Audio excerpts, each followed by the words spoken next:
You ready, Chingyu?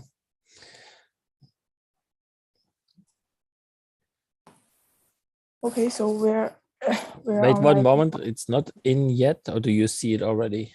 My computer says it's preparing. Now we're live. Okay. But I don't see it now. I see it. Okay, so we Should be start. good. Yes. Okay. Let me share my screen. Hello, everyone. Welcome to today's fund. This is the last presentation of this series. This and so we have Niels Dingemanse for today's presentations. He will talk about understanding individual behavior, a key role for social environments. So just to give you some background about Niels. So he's so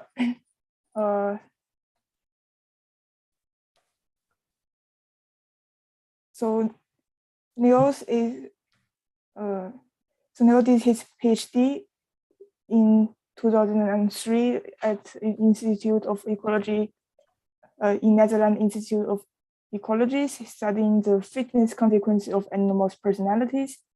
And he later did his postdoc at the University of Wales in UK and also University of Groningen in Netherlands, also about animals' personalities.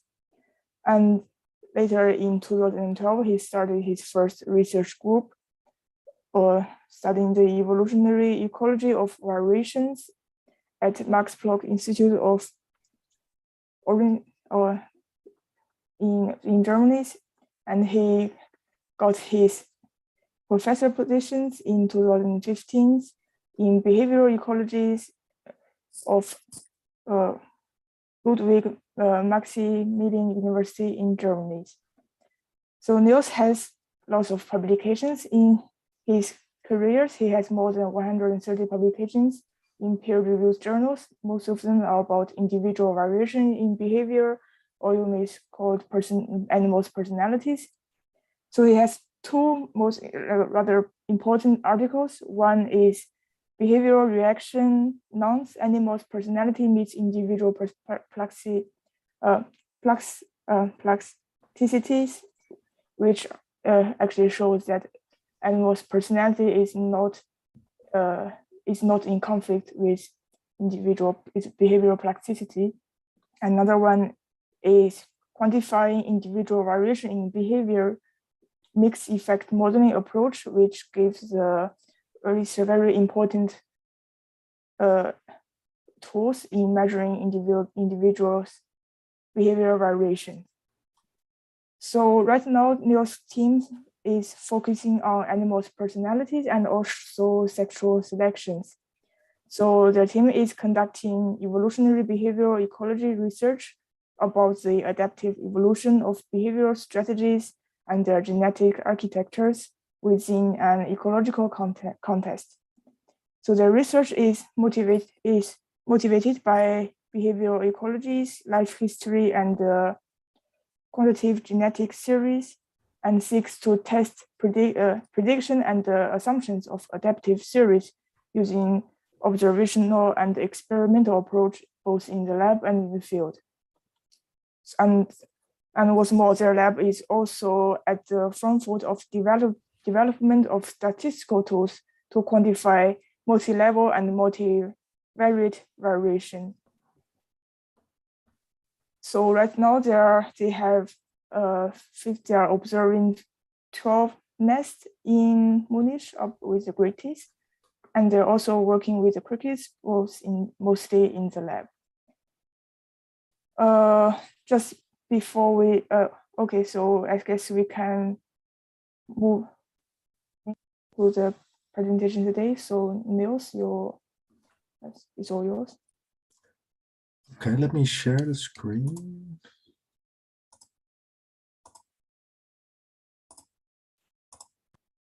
Okay, can you all see that?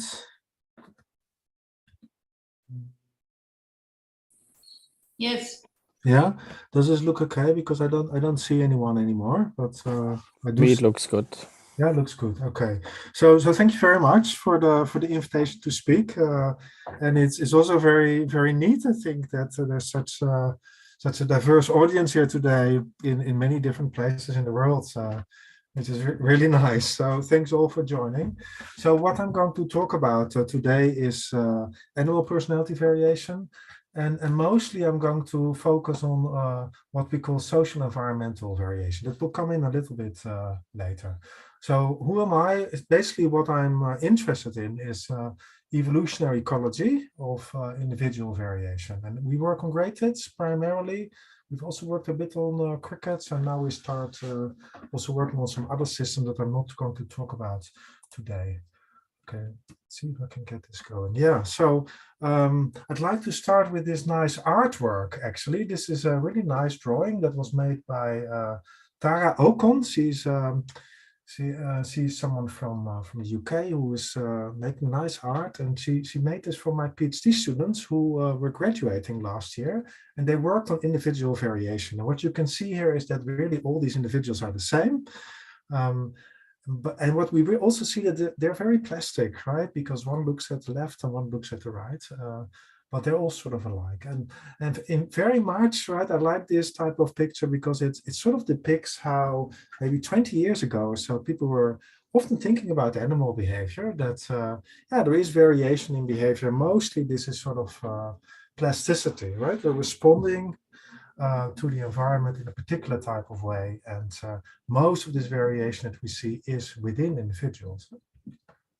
And so this view has changed in the past 20 years or so. And I think this has been the case because we are increasingly viewing behavior in terms of a reaction norm, right? So here we see sort of this reaction norm approach visualized, where on the x-axis we have, say, a centered environmental gradient that could be population density, for example, and on the y-axis we have the phenotype. And this is sort of, you could say, classic view of animal behavior, where we might say, okay, individuals are plastic or flexible in their behavior, but perhaps all individuals are the same. And really, over the past 20 years or so, this view has been changing quite a bit because people were starting to be interested in where the individuals might differ in their behavior. And we've really studied that in terms of estimating reaction norm differences between individuals. And you see that there are lots of different ways by which individuals can differ. So here, for example, in panel B, we're seeing that individuals simply differ in their average behavior. They're not plastic. Often the world is a bit like this. Individuals are both plastic, we now know, and also differ in their average behavior. Individuals might also be different in their behavior, and there might be links with the level of phenotypic plasticity. This is a concept very well known in the coping style literature, or there might be no links at all. So we now know that there is a tremendous amount of individual variation that co-occurs at the same time as phenotypic plasticity in the context of animal behavior. And this really means that we have now moved beyond what Williams, in a nice paper, 1998, called the tyranny of the golden mean. We are more and more experiencing and integrating variation in our frameworks, both in ecology and evolution, or in his case, in the field of physiology, ecophysiology. And this is quite an achievement, I think. We're very happy that we've broken through some of these common paradigms, because I think this allows us to explore the wide diversity of variation that's out there in nature. So what I'm going to talk about today is our work on the great tits. And in case you don't know about what great tits are, they are passerine bird species. They're very common. They breed in nest boxes. Parents, there's biparental care. Parents produce about 8 or 10 offspring. They breed typically in oak habitats. They like that because those habitats provide nice caterpillars for them to feed to the offspring. But at the same time, there's a lot of variation. in habitats that great tits occupy. There's variation also in clot sizes, and there's also a lot of variation in behavior. And so this is a pretty nice system to study questions regarding adaptation, because we can study the same individuals for multiple years. We can ring them, for example. Here you see a nice picture of an unringed non-study animal, you could say. But we can ring them, we can ring their offspring, and therefore we can also follow both parents and offspring over their lives, and then ask questions about how selection acts on particular forms of variation, but also whether this variation is inherited from one generation to the next. So pretty nice study system. And what I will focus on first is how do great tits differ in behavior? What do we know about this behavioral differences in the context of these personality studies? And the second question that I will address is how can we understand why this variation that I'm going to show you in a minute actually persists? So why do we have different types of birds? Can we start understanding that? And I'm mostly going to talk about field observations actually that help us solve this puzzle. But let me start with showing you some videos. So the way we approach these types of questions is that we do a lot of standardized behavioral tests. And in many ways, some of these tests seem a bit artificial, but this is because we are trading off, say, the intricacy or the detail in sort of behavioral measurements in terms of against really the amount of data that we can collect to measure also selection of these traits. And so here we see a setup that we take into the field directly. So birds are breeding in the forest. We typically have a couple of hundreds of birds, and every bird, every parent in the breeding season is screened for its behavior in this novel cage. And we know from quite a lot of cross-validation tests that this tells us something about the willingness to take risks. And the way this looks like, let's see if this, can we get it? Yeah, that is right. Birds, we have a sky bird, birds. And we can just see that there's a lot of variation. What we quantify is typically how use this as a proxy, really as a label to predict how they other behavioral assays that we do are more in the context of aggressive behavior or risk-taking behavior. So here, for example, we see a test that we do multiple times per year in the breeding season, where we are basically asking how animals are responding to an intrusion. So here we see an animal that is super aggressive in its behavior. A stuffed bird in its territory. Okay. So the way we study this variation in questions regarding whether animals are plastic in their behavior or whether they might be different and how selection acts on this variation is by doing environmental manipulations, and we do that directly in the fields. So here we see, for example, a setup that we have used for many years where these yellow and red blobs are different study plots. They're separated by some distance so that they are independent study plots. So here we see 12 in total. And then typically we do experimental manipulations at the level of the population where we are changing aspects of the environment. So I'll just give you an example. So for some years we have increased the perception of predation risk by broadcasting sounds in the forest. Versus giving birds the impression that very little is going on in terms of broadcasting sounds of a non-predatory bird. And what we see when we do these experiments is that, for example, the forest becomes more silent, the birds become skittish, they start alarm calling more, they also start singing less. So these treatments, we are able to do them in a way that they get on board. Okay. And the way that we apply such approaches is that we typically have multi-year partial crossover designs. And this is nice because this allows us then to expose the same individuals, provided that they survive, to different types of environmental conditions, to then ask questions about do they change their behavior or are they maybe consistent. And here you see one of such setups. Quite a bit of field work. This was an experiment involving 10,000 kilos of moving batteries around for many years. Okay. Now, what we learn from these types of experiments is very interesting. Here you see a plot where I've plotted how explorative animals are on the low perceived predation risk, and how explorative those animals are on the high perceived predation risk. And so this is information for individuals that have experienced both environments across multiple years. And we're controlling here for within individual variance. So we're statistically able to purge some of the error. And what we are seeing when we do that is that there is a very strong cross-context correlation, which means that the way that animals behave in one context is maintained across different contexts. And this is the so-called character state approach. And this is the reactional approach equivalent that I talked about before. So graded, they show individual variation in exploratory behavior. So there's repeatable variation that is very well maintained across different environmental contexts that are important to those birds, such as predation risk. Now, I told you that we have also pedigree information, so we know who our parents and we know who our offspring in our study sites, and from that we can also measure how much of the variation is due to additive effects of genes. And for many of the traits that we study, we see actually that these traits are relatively highly heritable. And this means that there is genetic variation for these behaviors in the population, and also means that these behaviors should be able to evolve in response to natural or sexual selection. Okay. And just to reiterate this point that I was making in the beginning, typically what we find in these types of studies, that in wild birds we see both signatures of individuality and of plasticity.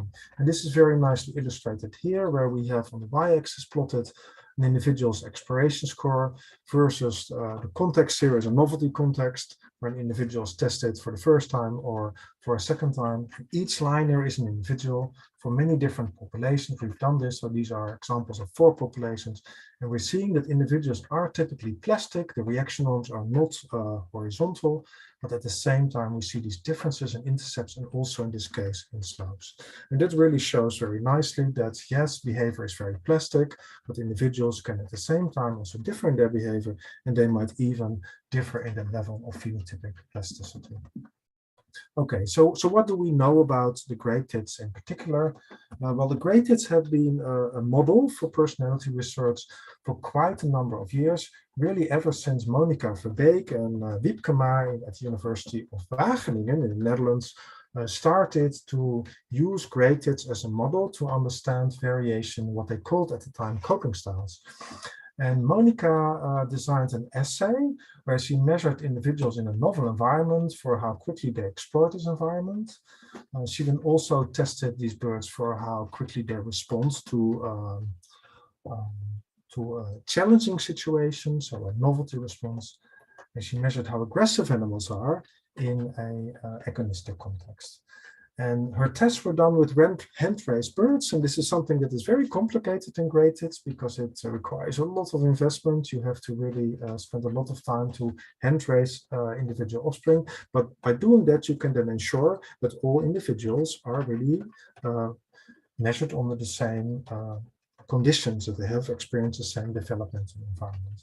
And from these studies, we know that individuals differ in these traits. And what we've also learned in particular is that this individuality, these differences, really extend to whole suites of traits. So the animals that are, for example, explorative in novel environments, they're also animals that are bold when they are approaching novel objects, like this pink panther. And those animals are also taking more risks in all kinds of other contexts. And a whole suite of publications, particularly by Kees van Oers and his co-workers, have shown that what we're looking at here are suites of genetically correlated traits that are essentially present in animals that are derived directly from the wilds. Now, the way that we think about this is that when we look at animal behavior, there are all kinds of traits that we can observe, and we call those observables. Those could be activity, aggression, how bold animals are, how explorative or social they are, for example. And those might all be viewed as expressions of a latent character that is something inside the animal. It could be a component of its internal or external state, which is affecting the expression of all of them. And that then means that those traits come out as being highly correlated. So what do we find in wild grey tits? How do these characters look like in wild grey tits? In wild grey tits, we can very easily measure morphological traits. So we can measure, for example, how long their tarsus is. This is a measure of their structural size, their wing length, their body mass, and also the length of the bill. And we also measure the exploratory behavior and aggressiveness. I've shown you that a minute before. And what we are finding in these studies, when we take data on a lot of individuals collected over many years, is that there is indeed evidence for strong correlation structure. So there's strong correlation between all these traits that we can capture in a latent variable. And what we're seeing here are the loadings that go from this hypothesized latent variable to the expressed observables. And what we see here is that these loadings are all positive. That is the message really here. And what that means in this case. Hey, wat goed. Yeah? There was a comment? No? Maybe that was not intended. So what we're seeing here is that large animals are also more aggressive and more explorative. That's the structural variation that we see in wild grey tits. What we see further, this model is more complicated than I showed at first instance, is that aggressive animals are also more explorative. So this means explorative animals are also more aggressive among those of a similar size. So basically within a size class, we see correlation between behavioral traits. We see this risk-taking axis, and that also extends across individuals that differ in body size. And finally, we're seeing that there are additional relationships with body condition, namely animals that are explorative and aggressive are also relatively lean. So essentially what we are looking at in these wild birds, and we know that now from a decade of research on many animals where we took many repeated measures, is that we have animals that differ in aggressiveness and boldness. So there's this general risk-taking personality, one could say. And these animals are also larger, but unlike we see on this picture, those aggressive, bolder animals are and also a little bit leaner, actually. Okay, so that's sort of what we know about this variation in natural populations of grey tits. We also know that this variation is heritable, and therefore we have this question about how can this variation be maintained, despite the fact that maybe selection is acting on this variation. So that's a question that we're now going to address for the remainder of this presentation. Can we understand how multiple phenotypes might coexist?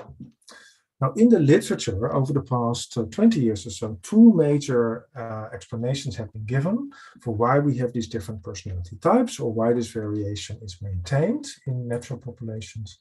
And the first explanation is really that those animals resolve life history trade-offs in different ways, and that there might somehow be a ridge of equal fitness. So the idea, for example, is that these bolder, aggressive birds, they live fast, but die young. Now, the problem with these types of explanations is, of course, that in a given ecological condition, there's also typically a single optimal life history strategy. So this idea is very hard to really reconcile with the notion that it might explain why we have variation also maintained in the variation. So another idea that has been brought to the foreground that is very appealing is that those are essentially different micro-habitat specialists. So basically that there is fluctuating selection, so changes in environmental conditions that select for different types of animals at different points in time or at different point in space, and that this is allowing us to understand why this variation might ultimately not be eroded by the force of natural selection.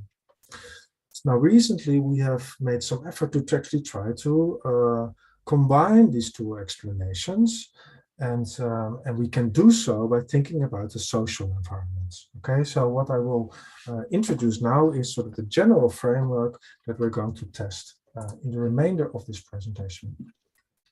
And this framework that we have come up with really talks about this idea that what we're looking at here is different types of ways of coping with conflict. So here what you see on the picture is a graph that depicts on the x-axis population size relative to k. So that tells us something about the amount of competition for resources. And on the y-axis we see Malthusian fitness. And what I've shown also are two lines here, one for the fast pace of life history strategy, and one for a slow pace of life history strategy. And the idea here is that animals that are bold and aggressive, they're able to acquire a lot of resources, and this allows them to produce, for example, a very high fitness when there's very little competition for resources. So these individuals have a high intrinsic rate of density independent reproduction. When there's no competition for resources, these animals produce, for example, a very large clutch size. But what we also see, compared to individuals that have a slower pace of life, that might, for example, produce a smaller clutch size per reproductive event, that those faster types also show a steeper decrease in fitness with increasing population size, with increasing competition for resources.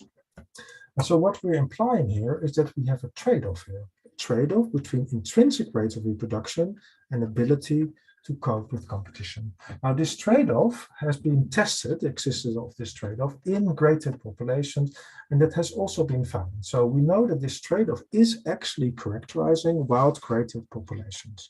So wild graded populations are really nice to study these types of questions because they vary tremendously in population density, and therefore we are able to probe and measure this variation in how far the population is from carrying capacity. And also, as I've told you before, we are able to measure variation in fitness between different types of individuals. So far, so good. But what are the predictions in the context of personality variation, right? And the predictions are relatively straightforward. The first prediction is that these faster explorers that we work on, that those are animals that are more aggressive and take more risks. And that taking more risk allows them to acquire more resources that they can then use to invest in current reproduction. And this is something that we know relatively well. We know that these faster explorers are bolder towards predators. We also know that they're more aggressive in pairwise interactions. We also expect that these faster exploration types, that they lay larger clutches, but that this comes at an expense of them having shorter lives, or maybe showing an early onset of reproductive senescence. So there should be some sort of cost, right? That's the idea. Now, we can very easily measure variation in clutch size. That's what I'm going to present. But these types of predictions about how long animals live, or the onset of reproductive senescence and so on, they are more difficult to probe, and we're not quite sure about what's going on there. So I'm not presenting that information today. We're also expecting then that there is variation in selection on personality in space or in time.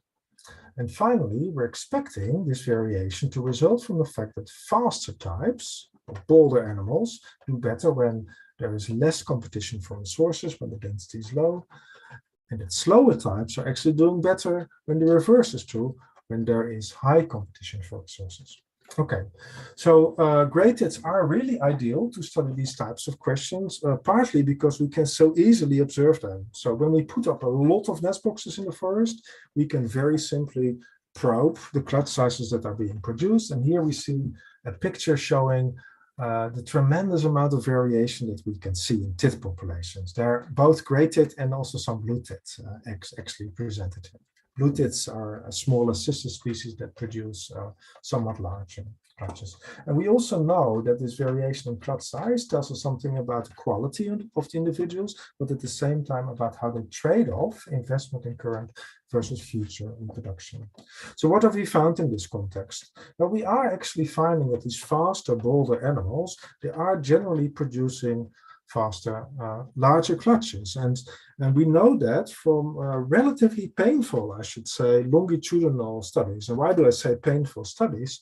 This is because gray tits, they can live for a number of years. So you can probe, for example, whether they produce relatively larger clutches and how that variation changes with age. But many of the birds die from 1 year to the next. In fact, only 50% of the birds survive from 1 year to the next. But here we see a picture that cartoon really that shows how this variation comes about. And this is data aggregated from over 800 individuals, where we have information about both their age, which we know when the birds are born in the study plot, or we can also see it from their primary coverage when they are caught as an adult. And what I've plotted here on the y-axis is the clutch size. And we see, and this is just a cartoon, the analysis are done with continuous data. We see that the animals that are slowest in terms of the exploratory behavior, they basically produce a clutch size of 8x. In the data set, we didn't have animals that that lived very long in this category. But we see that animals that are relatively bold and explorative, those animals produce higher clutch sizes. And when we look at these first 4 years of life, so this is where essentially over 99% of all the data is, then we're seeing that those faster explorers indeed produce larger clutch size. They produce about half an egg more per year per reproductive attempt. We also see these similar types of patterns when we look at clutch size variation, for example, controlling for lay dead, because lay dead is often also a confounding effect when we're looking at clutch size. So here, for example, we see the outcome of a path analysis where we are linking exploration behavior to clutch size and control for variation in lay date. And then what we see, I would just like to focus on this residual relationship here, is that when there is when there's very little, low perception of increased predation risk, low perceived predation risk, we are actually seeing that animals that are relatively explorative are also animals, regardless of when they lay, produce relatively large clutches. That matches that idea. This is an independent data set. And we're seeing that when we expose animals to increased predation risk, we're again seeing that these types of relationships are by and large maintained. So then animals that are relatively explorative are still producing relatively large clutches when they lay at the same date as these slow explorers. This cross-context correlation is something that I showed you in the very beginning. We see that there are very strong cross-context correlation between how animals behave in one treatment versus the other. And not surprisingly, we also see that for clutch sizes. So animals that produce large clutches, when their perception of predation risk is low, are also animals that are producing relatively large clutches when the perception of predation risk is very high. So, but what this means really is that we have multiple lines of evidence really implying that there are these links between life history and personality, in the sense that these faster, bolder, more aggressive birds, there are also animals that produce larger clutches. So now, of course, the question is, so is this variation on the selection, right? Do these animals that produce these large clusters not always do better? Or is there variation in selection? And this is something that we have probed in a very nice collaborative study with many different partners, where we were able to probe the data that was collected from many different populations. So here we have the study sites that we've used for these analysis. So we have data collected from long-term populations in the Woudenwoods, in the UK, in the Lauwersmeer and in the Westerheide. These are populations in the Netherlands, the population in Belgium and Antwerp, and the population that we have been studying ourselves in Zeewiesen over the past few years. And this data set that I'm presenting now, in the context of asking questions about how does selection act on this variation, contains not just data from 5 populations, but also from many different study plots, because in many of these populations, we have different subplots. And this is to do these types of experimental manipulation that I talked about a minute ago. So we have 35 study plots nested in 5 populations. And for many of these populations, we have almost 20 years of data. So we have a lot of data about relationships between personality and selection acting on this variation. So huge data sets. So what do we find? We're going to talk about that in a minute now. This is super exciting, I think, because it's very hard to pull all this data together. And finally, after so many years that we've been studying these types of questions, get sort of a rounded overall answer. But the reason that we were able to probe these types of patterns is that very early on, about 15 years ago now, we came together and decided to all use identical setups. So people that work on animal personality and on gray tits, they use this arbitrary, you could say, setup that is a novel environment room that has been started somewhere, but the dimensions are the same everywhere. And this means that we can really nicely also then compare these different populations. Okay. So big thanks to our collaborators, because this was really something that we couldn't have done without working together. But what did we find? Now we found that there was no selection overall. So imagine we do this big study with thousands of animals, and we're asking questions about selection, and we're not finding any evidence for selection. And I'll talk you through that. So here we see the selection gradient. We can measure linear patterns of selection, right? So whether there's directional selection, but we've also measured nonlinear patterns of selection. So whether there's stabilizing or perhaps disruptive variation in selection. We've measured that for survival, so for the ability of individuals to survive from 1 year to the next, for adults, for how many offspring they produce that also recruit and breed themselves. So this is called recruitment selection. And we can also calculate an integrative fitness measure that basically integrates these two measures and calculates the number of gene copies that is produced by these parents from 1 year to the next. And what you see here is that the selection gradients are all basically spot on zero. So overall, in the average population, in the average year, the average plot, there is really no selection acting on this variation. So that is interesting, and that was maybe somehow surprising, you could say, but this is how the result looks like. But is that where the story ends? No, this is not the case, because when we looked at variation in selection, we find very strong evidence for fluctuating selection, okay? And I'm going to show that in a somewhat complicated graph, which I'm going to explain in steps. So here we see on the x-axis our traits. We standardize traits to calculate selection gradients, standardized selection gradients. And on the y-axis here, we see relative fitness. So this could, for example, be relative fitness in the context of survival or recruitment or an integrated fitness measure. And then we can measure the slope of this relationship. And this is called the standardized selection gradient. And when the slope is positive, it means in this case that faster, bolder animals are favored by selection. But if it is negative, it's the other way around. Okay. Now in this slope, we can plot on the y-axis, and we can ask whether that varies as a function of, for example, environmental conditions. Okay. So here we have the slope, and we see that if the slope is zero, this means that there is no selection. And this is what we see in the average population, in the average year, in the average plot. Okay. But what we also see is that there is a lot of variation in selection. At all kinds of different levels, actually. And we know this from running permutation tests, where we're asking, do we see that the variation in selection gradients is larger than we expect based on random expectations at this particular level? And the answer was yes to this question at all the different levels that we considered. So there are differences in selection gradients on average between the 4 different countries. Differences between the plots that were studied within populations, within countries.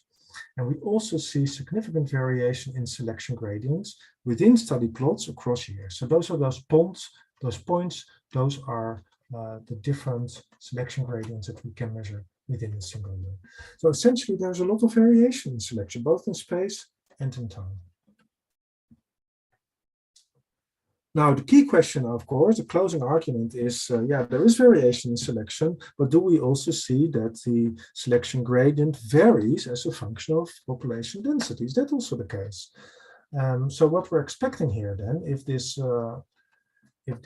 hypothesis holds, is that fitness is increasing with exploratory behavior when density is low, but on the high densities, we expect it to decrease, right? So that faster, bolder types of animals do better on the low density conditions, but those animals do poorly when conditions are more competitive. And this is what we found in one of the populations. So this is the Lauwersmeer populations, where we have many different study plots. So here we see these 12 different study plots. And we've studied these plots for a number of years, for 4 years. So 48 selection gradients is what is plotted here on the axis. And we see here, in this case, the survival selection gradients, and now plotted as a function of breeding density. And what we see, as we've seen before, is that on average, there is no selection on this trait, but we also see that when the breeding densities are relatively low, then there is selection favoring faster explorers. Also, there are quite a few years where this is a significant pattern. But when the densities are very high, we see actually the reverse. Then the slower types of animals, those are also animals that are less aggressive. Those types of animals then do well. And overall, we see a significant shift in the selection gradients as a function of population density. Now, this is very interesting because this seems to confirm all these ideas that we have variation in life history strategies linked to the amount of competition for resources. Next question is, of course, at what level do we see this variation? Is this variation that we see in time within the same population? Is this spatial variation? We looked a little bit into that. And this is important because variation in competitive regimes and population densities is something that varies both within study plots. So here each line is a study plot. So we see study plots, they vary over time in their densities, but it also varies among different study plots because some study plots always have higher densities than others. And there are multiple reasons for that, of course. So in our analysis, we split this overall effect of density, where we see this relationship, this negative relationship between annual density and the strength of the selection gradient, into a spatial and a temporal effects. And this revealed that both were actually important. So here we see an illustration really of how the selection gradient is changing within a population when we increase the density here on the axis versus when we decrease this. We do this with centering methods. And what we're basically seeing is that when the population goes up, selection increases to favor slower explorers. When the population goes down the next year, we see that selection is favoring more explorative animals. So we see within the same population, we see these patterns of selection changing from 1 year to the next. And at the same time, and this evidence is a bit less conclusive, but the estimates are very similar. We see that in plots where densities are relatively high, there is also overall selection favoring slower types of animals compared to plots where over all the years the densities were relatively low, where we see the reverse patterns. Okay, so this seems to imply, right, that so far the data match these predictions, right? That essentially what we're seeing here is that we have these bolder and shyer types of animals. So the explorative animals that take more risk, for example, those animals are also producing larger clutches. We also see these types of patterns, that there is a change in who does best. In the low densities, it's these types of animals that outperform the other type.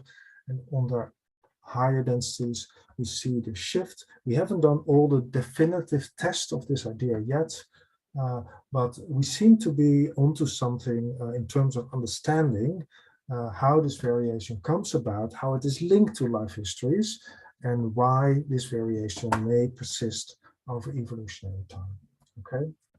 Now let's go back to our meta-analysis, because this is really what this huge population comparison was. It's a meta-analysis of selection on behavior, on personality. We've cut down the pattern of variation in selection. What we're seeing is very interesting, is that when we're asking questions about how does this variation in selection really vary? Where does it vary? Is it mostly spatial variation or temporal variation? We're actually seeing that most of the variation in selection is between populations, because populations differ in the average type that is favored long term. We're also seeing evidence for microspatial variation in selection. And at the same time, to a lesser extent, there is also evidence for temporal variation. This is overall across all these populations.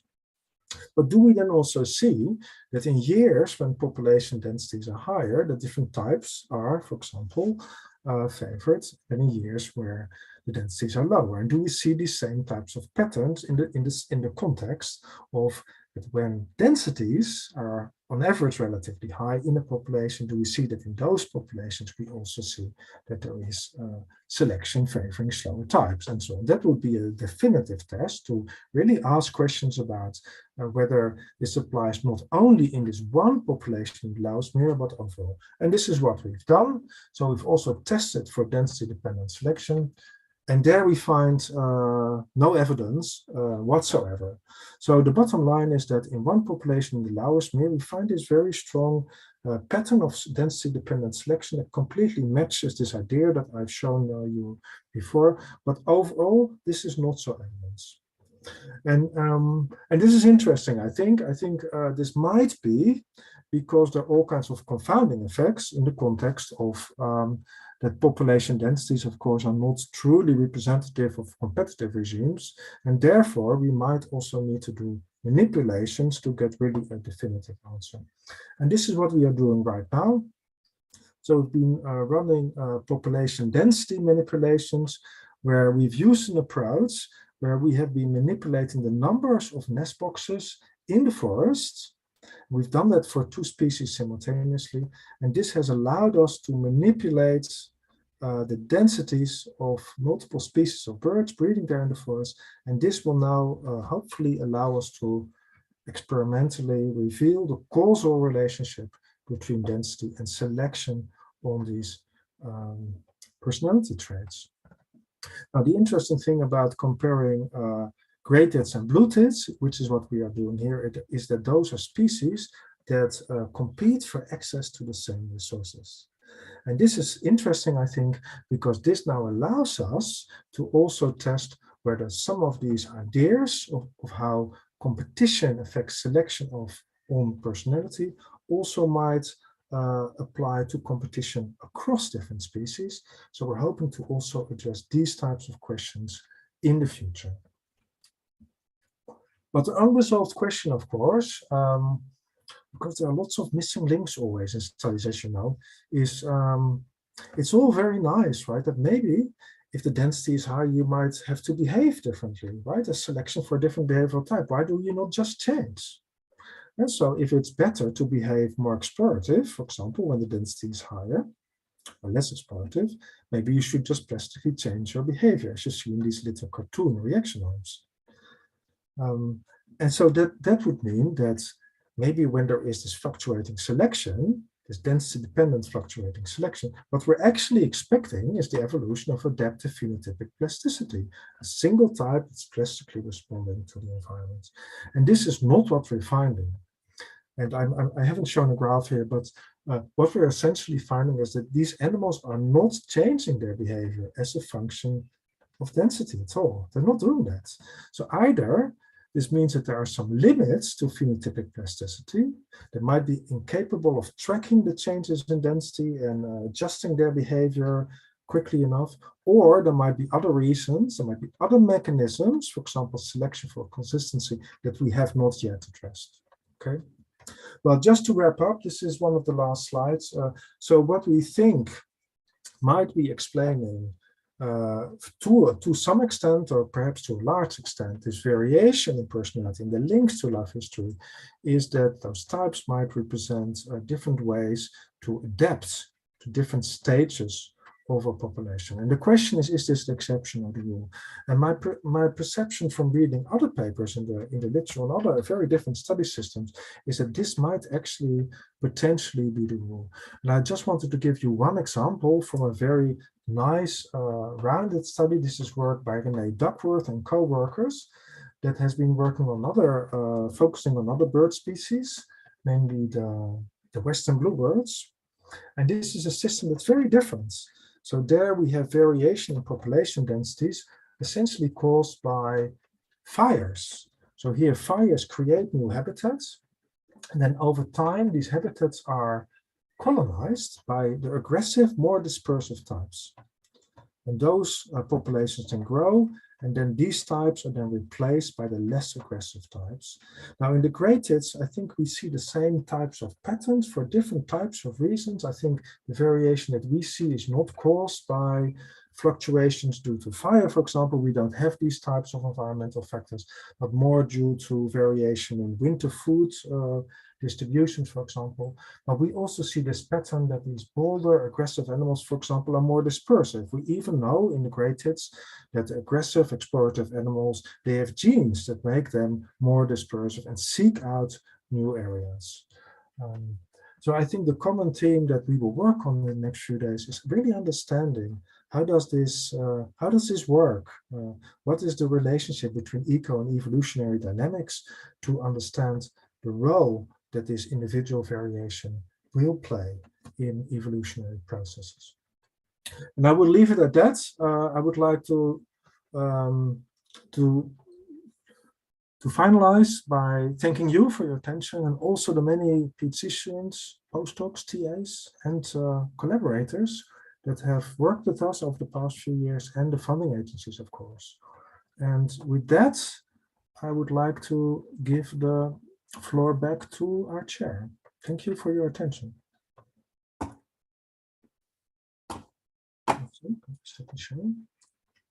Thank you, Niels, for the wonderful presentation. That was really interesting to study animals' behavior.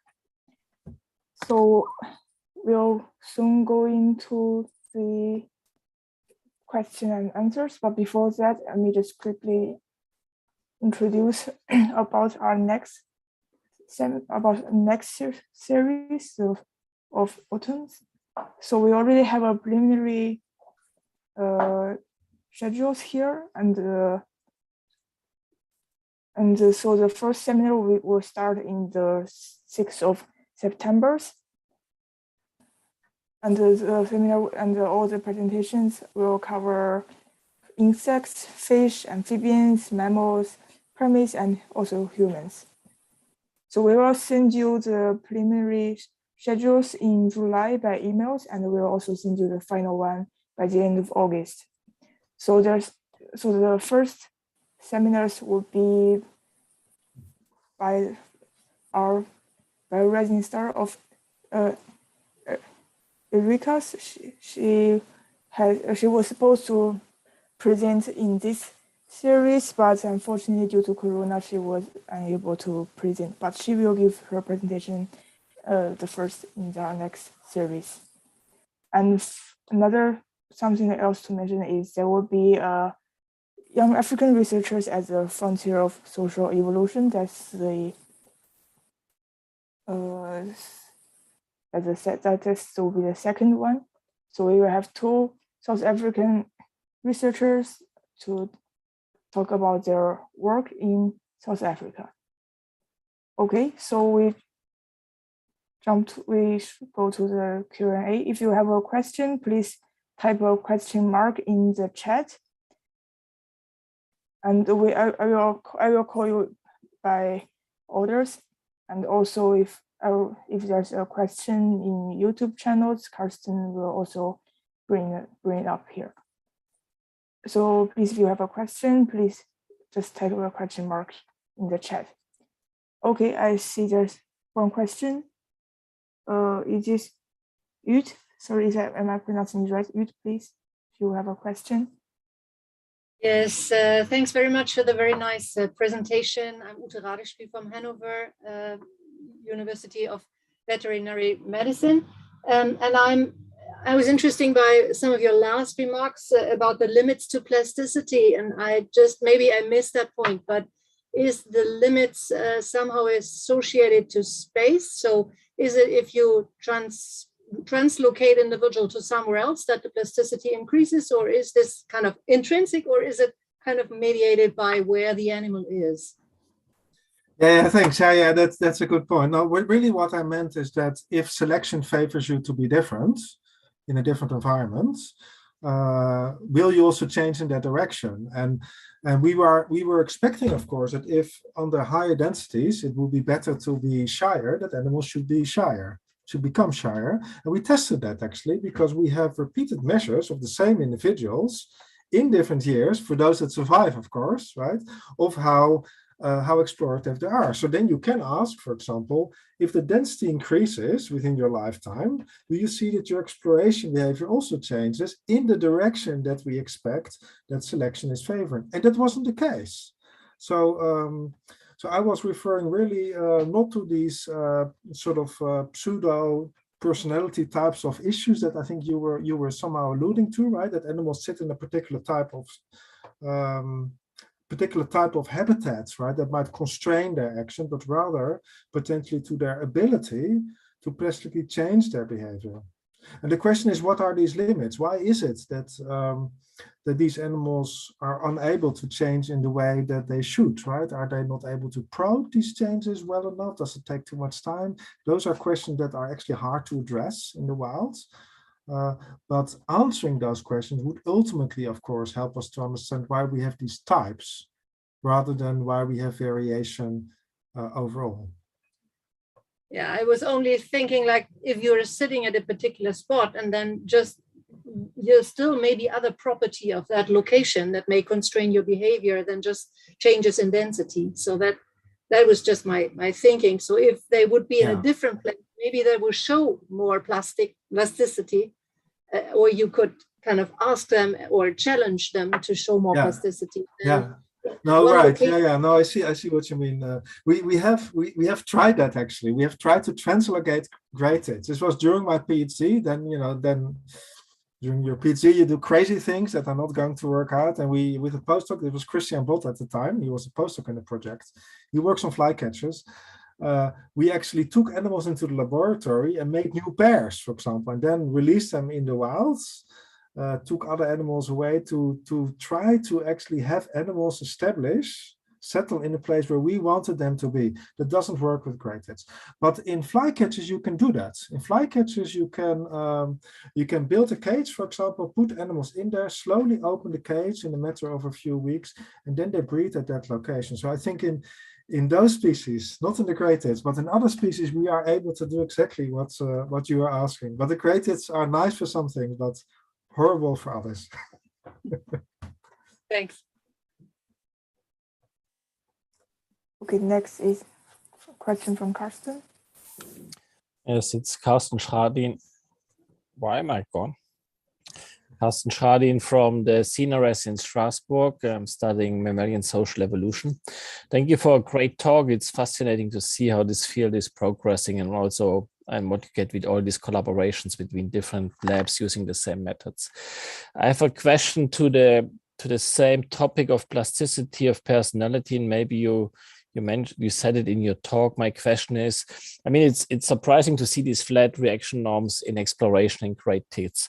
Is this specific for exploration? Is it the same for all personality types? And are the great tits very special with this? When I remember one of the very early studies on personality by sea on the salamander larvae under different predation pressures, I think there they had big changes in the reaction in activity to this. So how specific is it for exploration? How specific is it for great tits? And how does it look in other species? Is personality generally relatively unplastic?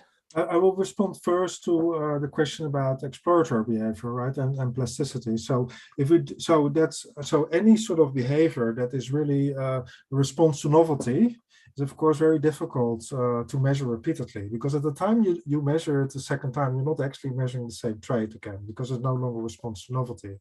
And we figured out how to do that actually in this trait in this species. Because we've been probing individuals repeatedly and asking whether we see these changes only over short periods of time, but not maybe over longer periods of time. And that's actually what we're seeing, is that animals are habituating, for example, to the stimulus if you retest them within 6 months. Wild animals, right? Wild animals. If you test them a year later, this habituation effect is gone. It seems like they've forgotten the test. And we know that from quite a few tests that we've done on these animals, and therefore we developed this type of sampling technique where we are probing them once per year, because we are not actually interested in measuring these habituation effects of our testing procedure per se. And that makes it also, I think, difficult to answer your general question, right? In the context certainly of this exploratory behavior responses to novelty, right? What are the patterns of plasticity there? I think you would actually normally have to work with test setups where you're changing the novel environment or the novel objects repeatedly so that individuals are unable to habituate, right? Before you're even able to ask whether on top of that, individuals are also plastic. But in a general sense, right, we're typically finding a lot of variation in plasticity. I think this was unexpected that these animals are not responding to perceived predation risk because they should have. Was our expectation that these animals that at the time that they are exposed to increased predation risk, they should, for example, become less bold because there's increased risk of predation, presumably when you are a bolder bird. And that we did not find. So that was actually quite surprising, but I don't think it's necessarily the rule. Was there another question that you asked? The question was, do you think this is specific for great tits that they show this low plasticity, or is it a general pattern of personality traits across different species and taxa? There's also, there's a subtlety here. Those animals do not show low plasticity. So the statistical analysis that we do, they're actually quite sophisticated. What we're asking is what is the variance among individuals in a different context? And we can work that out when we have repeated measures within each context. And this allows us then to separate the residual variance. And then we can say, okay, so now that we have access to your mean value, how are these means correlated across the context?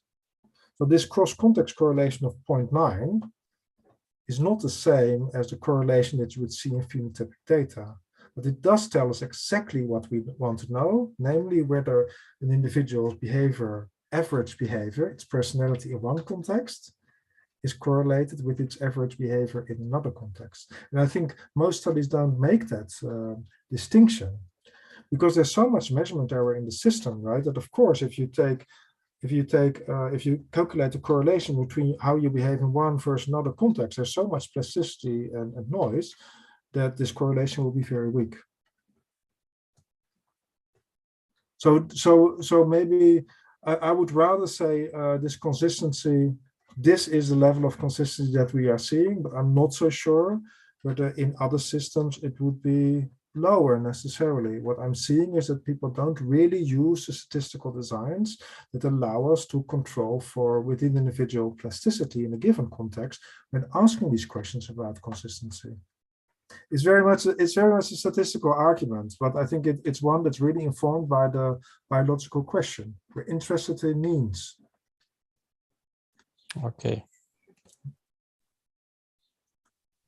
Our next question from Anja Günther. Thank you very much. I'm Anja Günther from the MPI in Plön in Germany. Hi, Niels. Thank you very much. Great overview. It was very nice to catch up with all your recent work. Thanks. I was wondering, could it be just so first of all, in the very first line of evidence, you showed very convincingly that these differences in behavior are highly correlated with differences in like reproductive effort, for example. And then I was wondering, could this kind of limited plasticity just be because of the time point when you actually measure them? So could it be that they have to first decide how much effort to put into a year's reproduction before actually having the chance to notice how the population density and the competitive regime will be? And then it's kind of like they just have to go throughout the breeding period, and they could still change later. Is there any data on that? Yeah, that's possible, but we don't have that data. That is just No, I see your point. In other study systems, I should say, in the red squirrels, for example, and in the chipmunks, the eastern chipmunks, that Denis Rial and Denis Guérin are studying in Canada. there is actually evidence that the animals can track the conditions or sort of predict them, you could say, and particularly in the context not of the actual density, but in the context of food availability, because much of this variation in density is actually linked to beach masting. In our case, so if there's a lot of beach mast in summer, right, and there's so many seeds that that all the birds and the rodents survive very well, but still there's enough seeds left to germinate, and that's the game that the trees are of course playing. And what comes with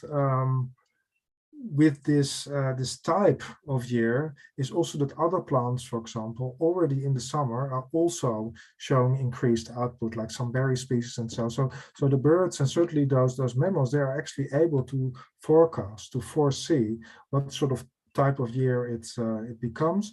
And in those species, they are actually able to predict, and then also already, like you were saying, prepare their life history strategy to match the current environmental conditions. But I mean, one thing to keep in mind is that even though we have a lot of data, right, the unit of analysis is of course still the year in many ways, right? So looking at the selection gradient in a particular year. And so to ask questions about how changes in behavior relate to density is again changes in density that are only visible across particular years. So those are very hard questions to properly probe and address in a natural population. We're really doing the best we can, I should say. So I think systems like insects or so on, or maybe model organisms like rodents, right, where one could really maybe experimentally easily manipulate these densities while probing these differences in enclosures or something like that. Those are probably better systems to then make further progress. That makes sense. Thank you. Okay, so our next question from Martin Sroka.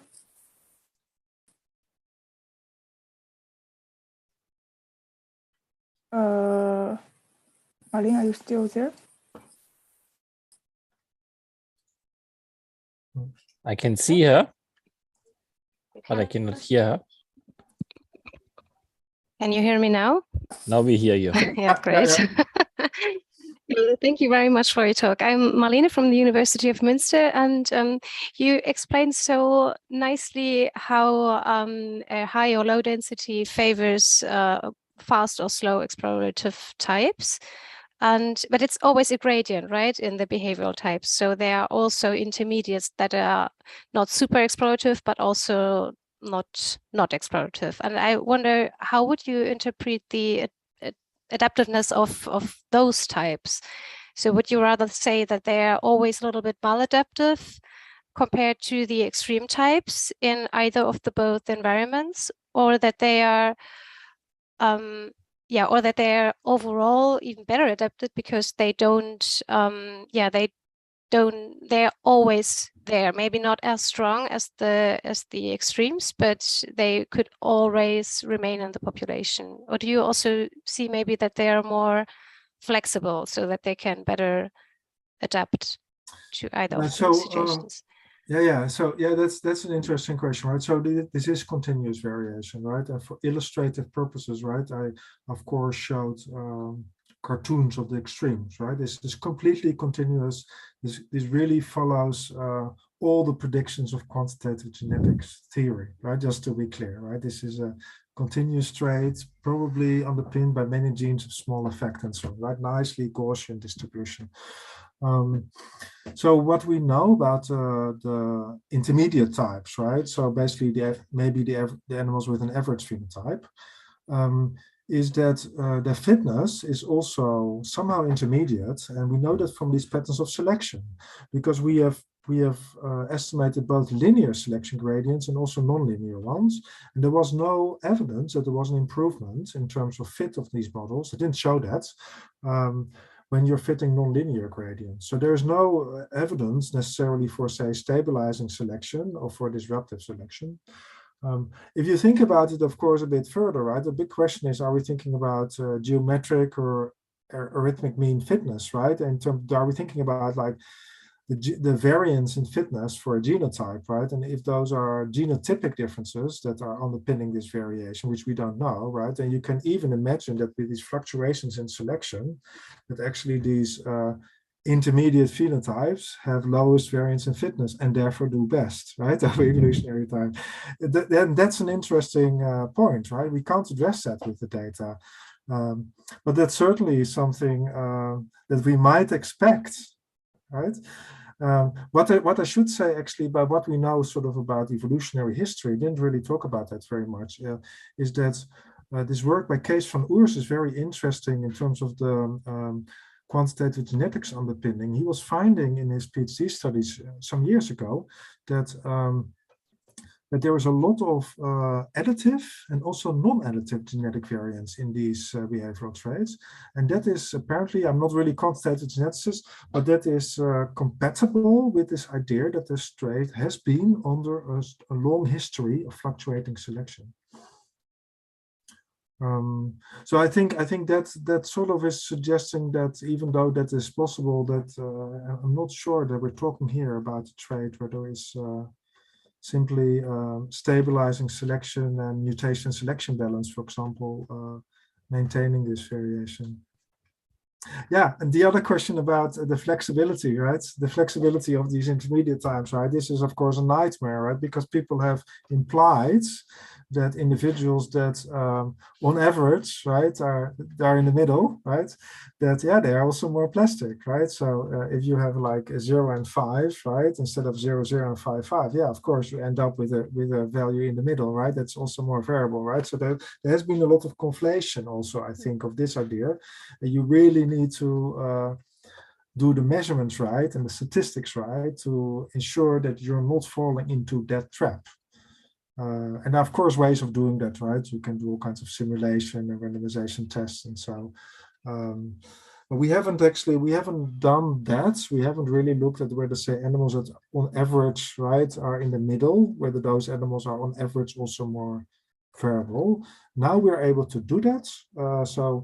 In the last, say, decade or so, there has been this development of statistical approaches where we are able to also ask questions about whether the variance, right, the variability in the trait varies, for example, as a function of a gradient, or varies as a, between different individuals. So now we're really able to put that into that framework. Those models are so data hungry that we would never ever be able to do that with our great tits that just live for 2 or 3 years, just to be clear, right? Okay. But if you work with another type of traits, then you might be able to do that. Yeah, great question. Thanks. Thank you very much. So our next question comes from Gloriana Chavari. Gloriana. Thank you. Thank you for the talk, Niels. I love your work, so it was good to hear you and be able to ask you some direct questions like this. So I know this is maybe a little bit beyond the work that you've done, but I wanted to pick your brain about what you think happens when you incorporate sociality into some of these questions. For example, you add interactions among group members and whether you think this would change the selection for plasticity, for example, or for these differences in personalities between group members. So. Yeah, I think these social interactions are key. I left them out of this talk, but this is what we work on now.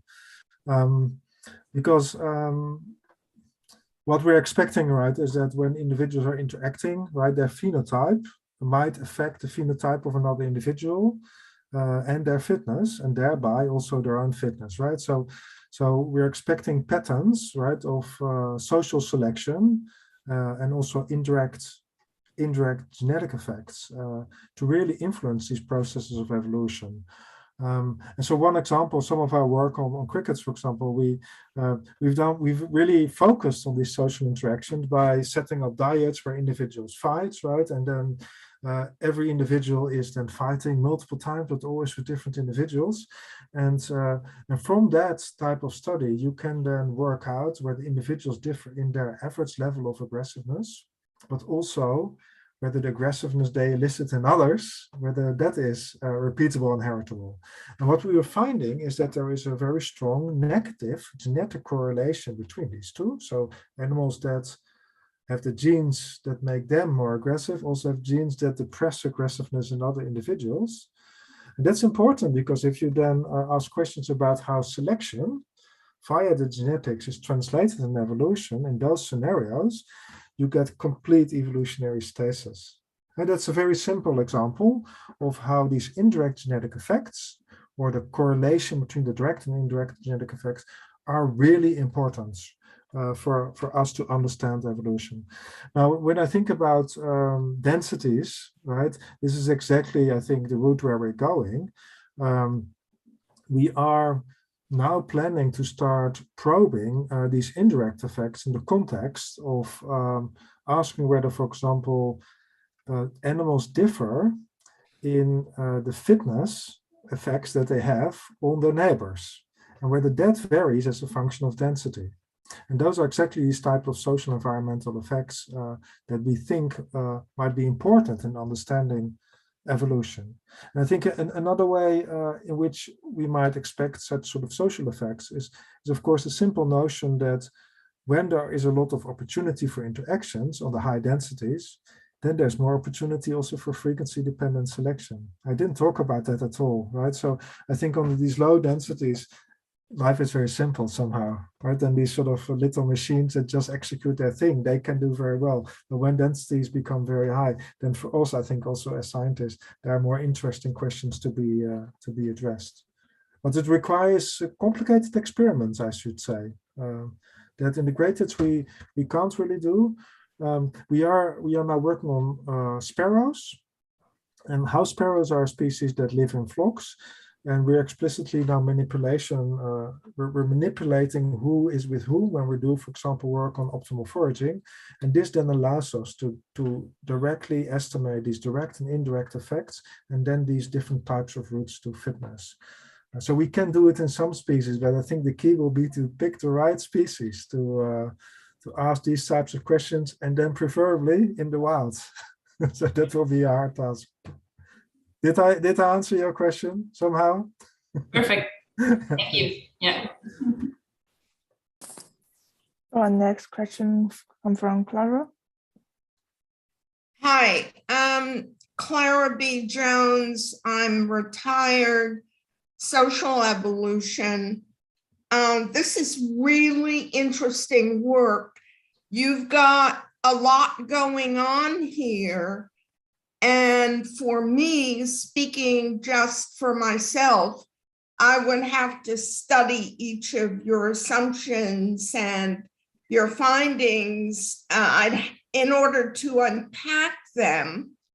Even though I don't know the behavioral syndrome literature very well, I have a couple of comments and then a question. Quickly, it would be very interesting to take a look at the relationship between inter-individual variability and what you call coexistence of alternative phenotypes with evolvability, the potential for evolution to occur.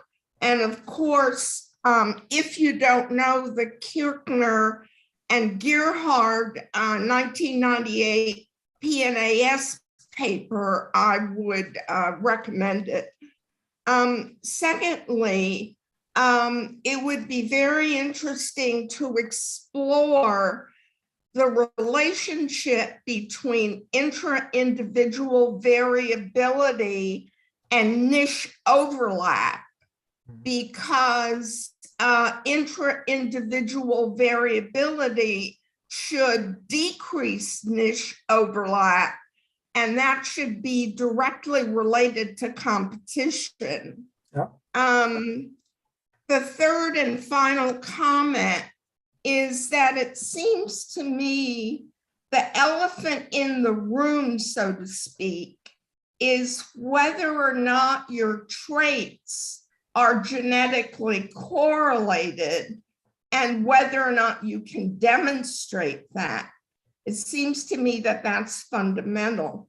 Now, the question I have, which is a very quick one, the thing that I've never been able to really understand about the quote unquote personality work is if we can agree that evolution is change in gene frequencies across generations, how do you make a link between intra-individual variability and the population level?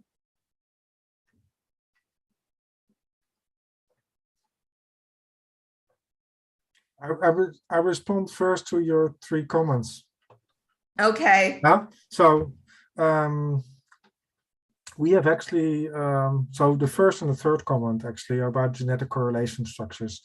We've done a couple of years ago a meta-analysis of genetic correlation structures between behavioral traits, and then we estimated how this is affecting evolutionary autonomy of these traits.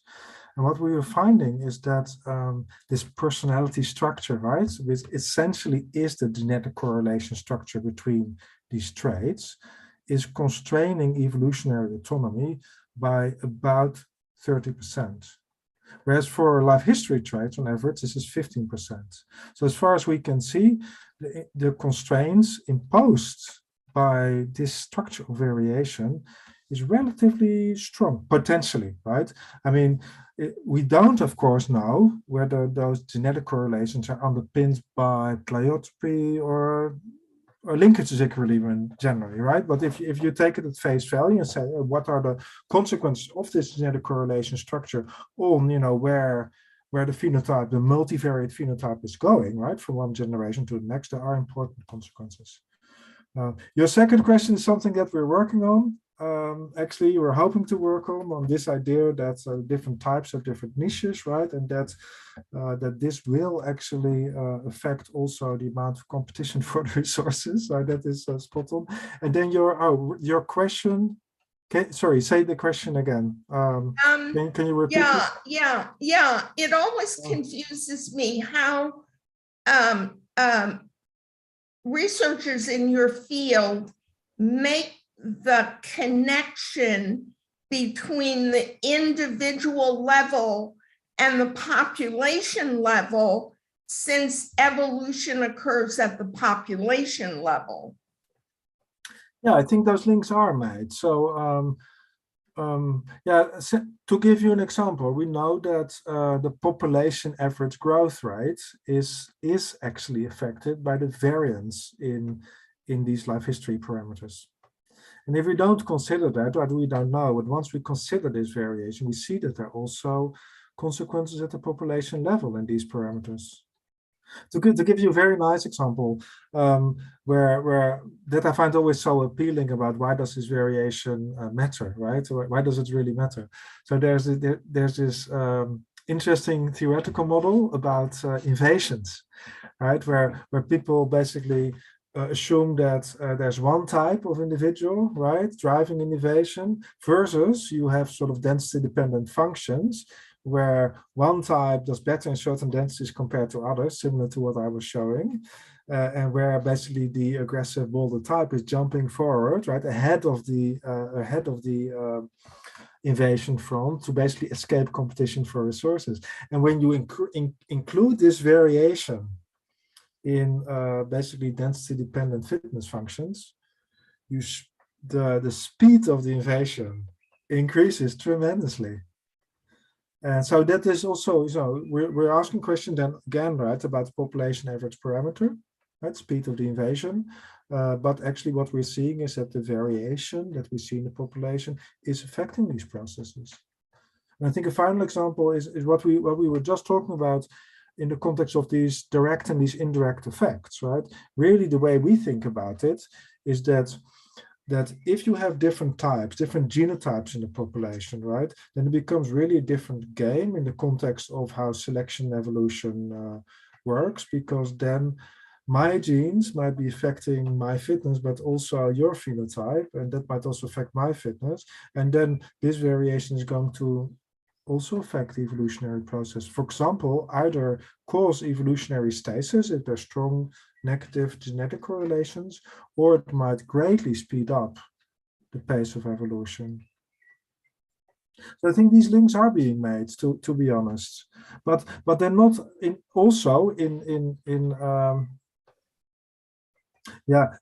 I mean, not by the people that are studying animal personality necessarily. Let's put it like that. Like most students, you could say, of animal personality research are not into the quantitative genetics framework, neither are they into evolutionary theory or questions related to how one could connect these questions. I think that is a shortcoming.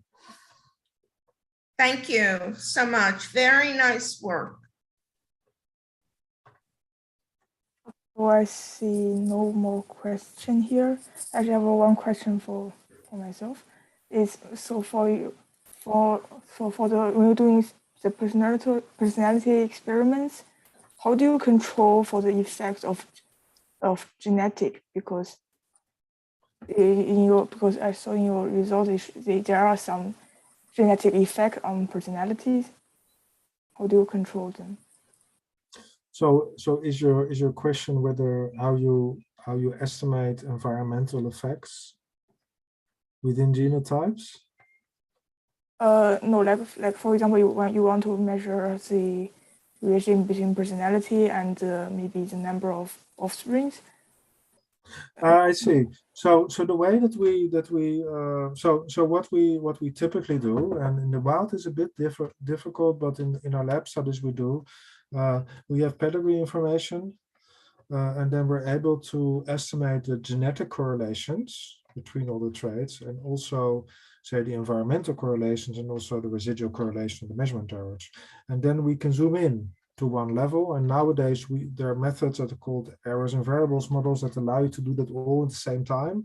And this allows you to then really probe, for example, the relationships that we see at a quantitative genetics level versus at the environmental level. All from this one big phenotypic data set. Is that what you meant or not? I'm not sure. So by the model you mentioned, you can exclude the genetic effect. Like for example, you want to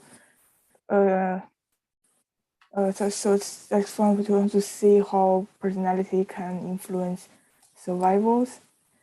Yeah. But maybe 5 out of 10 individuals are from the same parents, and they have sorry, bad examples. No, I understand what you mean. I mean, what we can do with this pedigree, with the social or genetic pedigree information, is that we can ask basically, like, is longevity, for example, heritable? Longevity is a bit of a difficult trait, right? I'd imagine is longevity heritable, right? We can also ask questions about whether the behavior is heritable, and then essentially we can ask questions about whether this covariance, whether there's a covariance between these traits. And if at a genetic level, right? So the correlation between your trait and fitness, we can measure them also at different levels, at the genetic level, the environmental level, and so on. But it does require you to have information about the different levels, right? So you need, for example, a social or genetic pedigree, where you need repeated measures to be able to distinguish about patterns within and among individuals. But with the mixed model approach, like with multivariate mixed models or multivariate animal models, we can do that, and that's done routinely, really also. Okay, yeah, thank you. Oh, actually, Carsten have one more question. Oh, you're muted. You're muted. Yeah. Now I should be here. I have a very basic question. Maybe it's too primitive. Maybe it gets too philosophical, but I would like to hear your opinion about the measurement of the personality trait of exploration. Where you already mentioned how important it is that this novel environment or novel object remains novel, otherwise there's habituation effect. My question is regarding how biological meaningful this should be. I think there's a difference between how you measure it in birds versus mammals. In birds, it seems you put them in a room and then they hop between 20 different branches 20 times or 40 times or 10 times, if I understand right.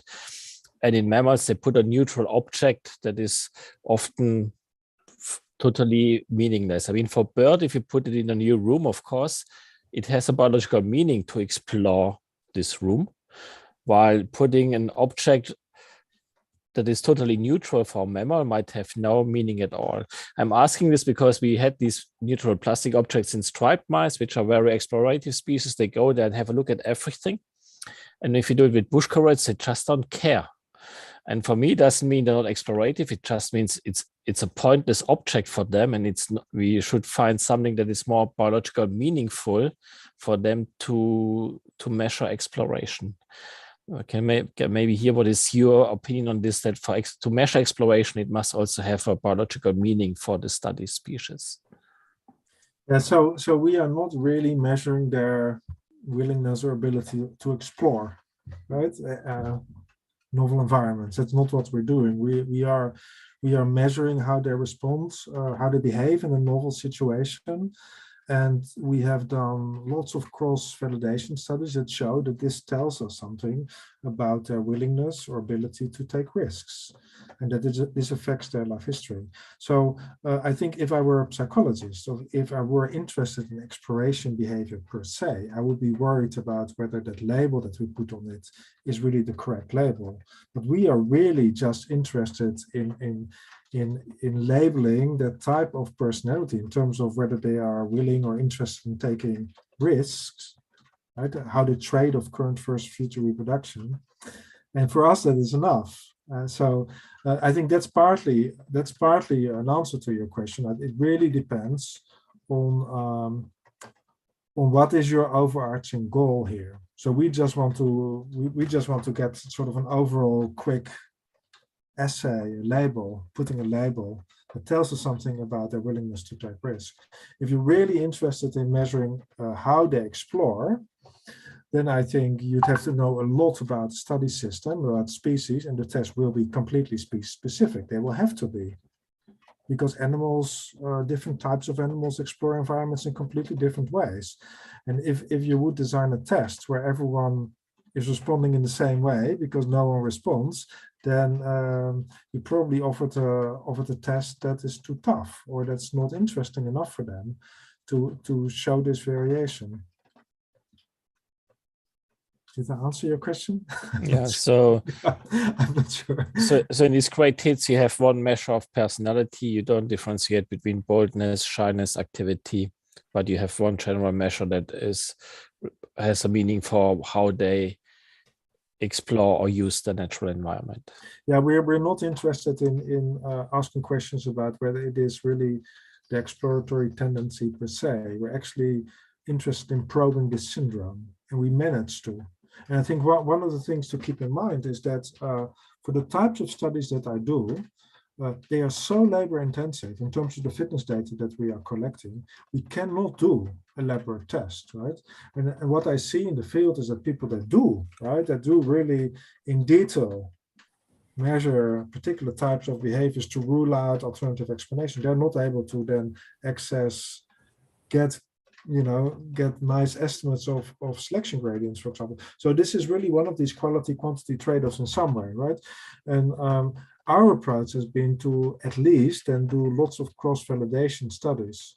So the ones that we call explorative, right? If you put a novel object into their nest box, for example, they also treat it as a predator, as if it was a predator. They elicit a predator response, and these animals also are more aggressive, and so on, right? So then we conclude that this variation tells us something about their risk-taking type of phenotype, and that for us is enough.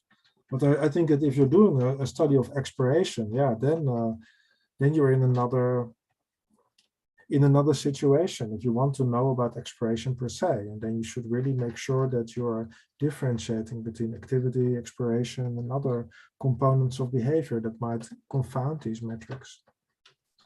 Okay. And I think if I think back, for example, about this whole debate in cognition, right, the ecology of cognition, there was really a lot of resistance by cognitive psychologists of studying ecology of cognition, where like dumb people, you could say, were doing silly tests of cognition in the field and asking questions about how that affects fitness. And now that many of these tests are actually around and we're finding interesting repeatable patterns, right? We now learn that there might be merit, right? Also to do things in a way that might not always be, you know, the most appropriate way of doing it, but at least tells us about somehow a rule of thumb that animals might be using. Yeah. Okay, yeah, that's a very useful answer. So you're basically saying instead of forcing to measure 4 personality types and label them, it's most important to measure a trait that is important for the question you're asking, and it's important for the animal as well. Yeah. Okay, so there's no more questions. Maybe you can stop the live